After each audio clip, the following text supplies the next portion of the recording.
Mga sir, short tip lang para dun sa mga nakakarburador. Ito, Mio 125 na MX Scarp. Medyo rare na bike. Problema ito is 2 months na ito hindi umaandar. At kung umandar man is humahagok lang daw tapos hard starting.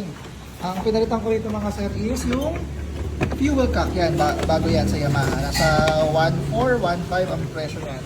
Yung luma niya kasi is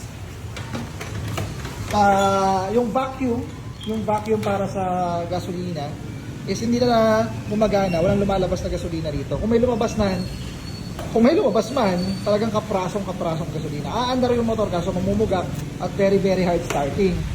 Tingnan nyo ngayon mga sir. Pag in-start mo, one click. So 2 months di umaandar, fuel tank lang ang problema.